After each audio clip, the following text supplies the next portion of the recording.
మాట్లాడుతూ Pisa survey అంటున్నాం. దానిలో ఒక చిన్న ఎగ్జాంపుల్ నేను ఇస్తాను. మన రాజమౌళి గారు చూపెట్టాను నేను. ఒక రెక్టాంగిల్ ఉంది, ఇంకొకటి అంతే హైట్ ఉండి అంతే బేస్ ఉండి స్టెప్స్ రూపంలో ఉంది. బోర్డు ఉంది కదా, అక్కడ రాస్తానండి పదండి.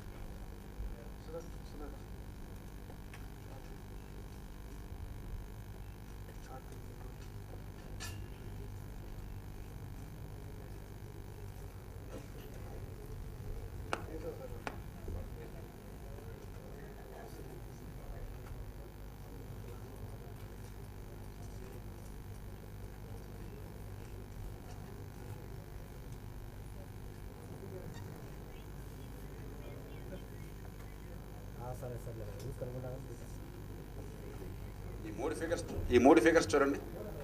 ఇది రెక్టాంగిల్ 10 బేస్ 6 హైటు. ఇది ఒక స్టెప్లో ఉన్నది 10 బేసు 6 హైటు. ఇది ఒక ప్యారలోగ్రాము 10 బేస్ 6 హైటు. దీనిలో చుట్టుకొలత ఏది ఎక్కువ?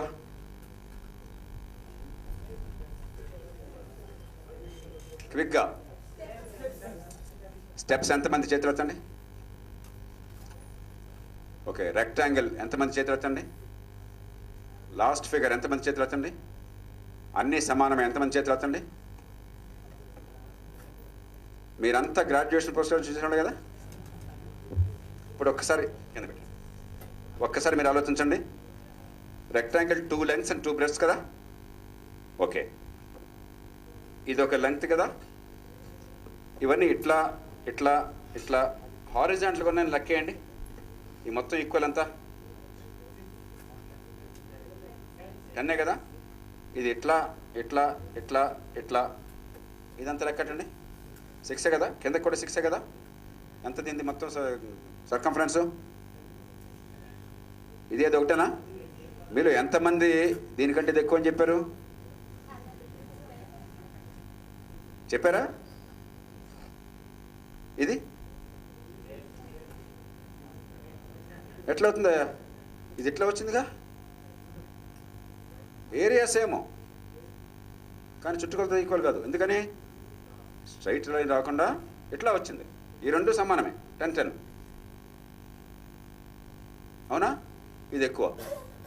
దీనికి ఏం చదువుకోవాలి మామూలుగా? ఏ లెవెల్లో ఇది నేర్చుకోవాలి మనం?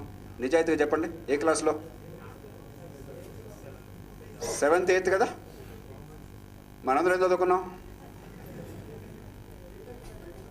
చదువు అంటే మనం చెప్తుంది ఇది చదువు. దీనిలో గొప్ప విషయం ఏం లేదు. ఓ 10-12 ఏళ్ల కుర్రాడికి మనం కూర్చోబెట్టి ఎక్స్ప్లెయిన్ చేస్తే వాడికి అర్థమైపోతుంది. అంతకంటే గొప్పగా దీనిలో ఏదో డిఫరెన్షియేషను, ఇంటిగ్రేషను, కాంప్లికేటెడ్ ఫార్ములా, ఏదో సిగ్మా ఎక్స్, పై ఎక్స్ ఏం అక్కర్లే. అవునా? ఇది నేను ఎక్కడి నుంచి తీసుకురా? పీసా